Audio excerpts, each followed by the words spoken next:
Hi, folks. You're with Tacitus today. Tacitus, your pushback channel, and thank you for joining this audio radio live stream.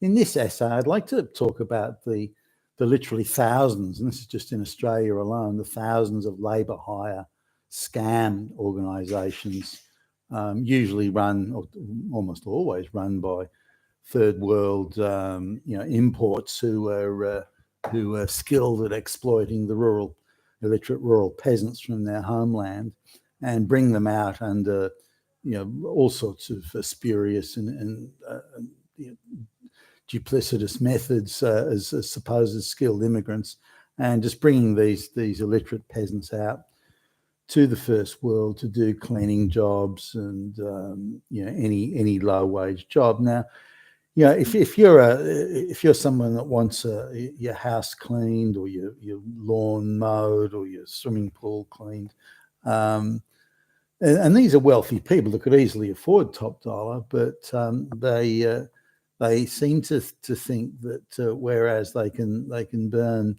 hundreds of thousands of dollars going on the top of the range wines and alcohol, but when it comes to having the lawn mowed, they have to be ruthless negotiators, getting the lowest possible price, not realizing that when they get their organic food from the local shop, that they're paying absolute top dollar plus. More on just one jar of honey costs more than it gets. You pay the guy to mow your lawn, but somehow the jar of honey is fine, but the mowing the lawn requires the lowest price imaginable.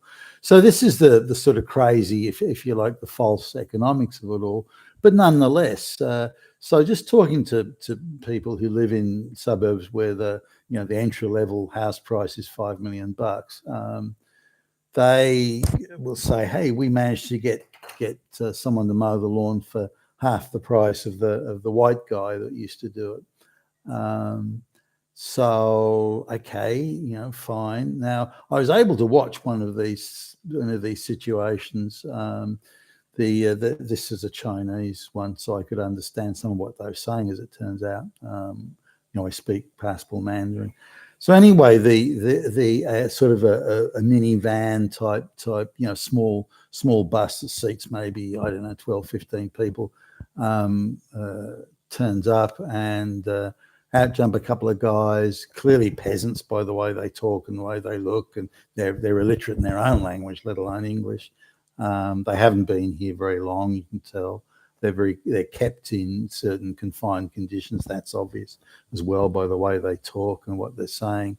So out they come. They've got the lawnmower, and the boss woman who's talks to them in the most authoritarian and officious tones imaginable, and they're almost kowtowing in terror and fear. So God knows what's held over them, and they're told to mow the lawn, and you better not fuck anything up or else, and that sort of stuff, and they're there now.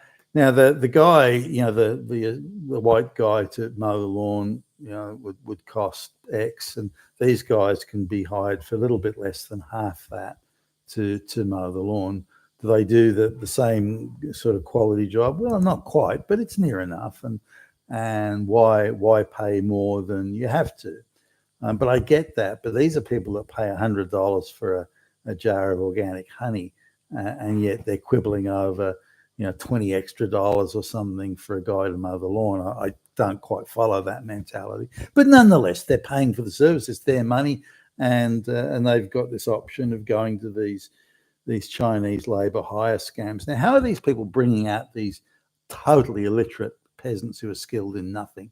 They rural hand-to-mouth subsistence farmers living in outback fucking China, and somehow they bring them in as skilled labor. I just don't get that. I mean, you can already there are scams galore just on that front alone.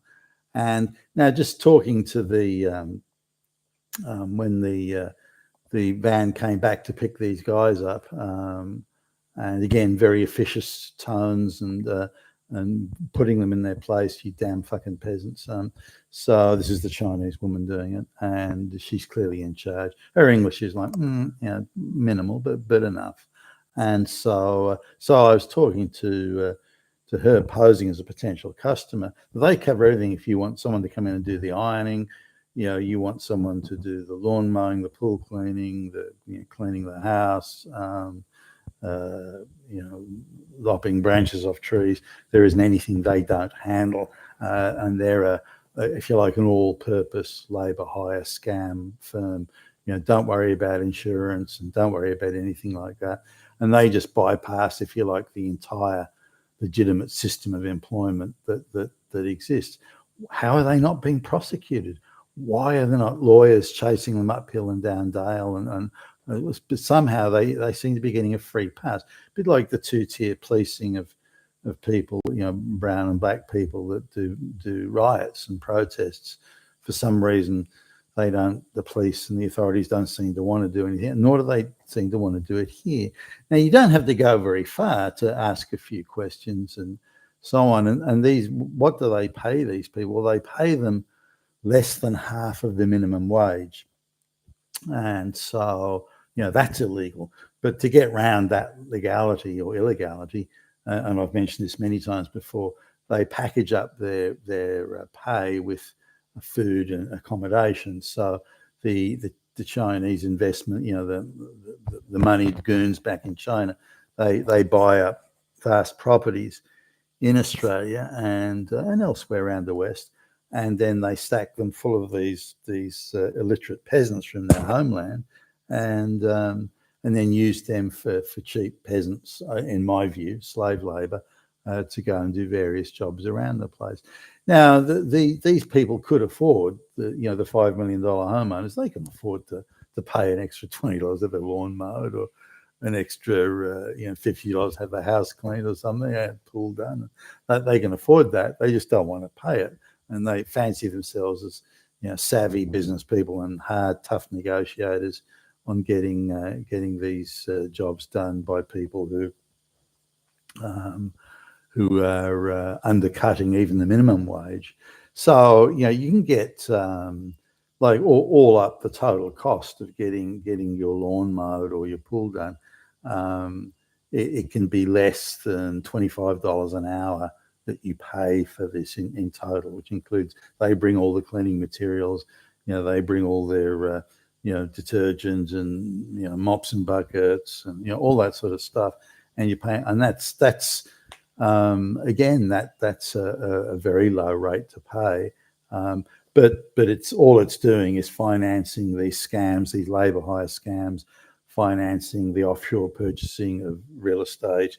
The whole thing, it's a wall-to-wall scam, and there's no fucking taxes or anything paid locally, so that the local economy benefits like close to zero. Because remember, also these people, they're living in the accommodation that the Chinese investor goon owns. They can only shop at certain Chinese shops, eat at certain Chinese restaurants. That they don't have any discretionary income to spend outside of the Chinese shops that they're told you will spend money here, you will eat there, and so on. Even the shit they need in the furniture is imported from fucking China. So the benefit to the local economy, to say, is really zero, and it's saving money from people, saving money for people who are already very well to do and who are blowing money on their imported organic fucking honey or something like that.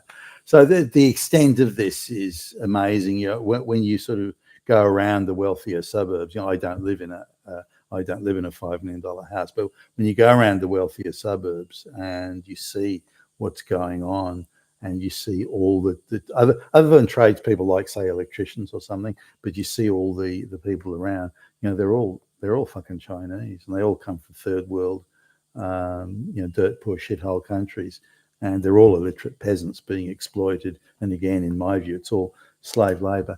Being with Tacitus today, your Pushback channel, and thank you for listening.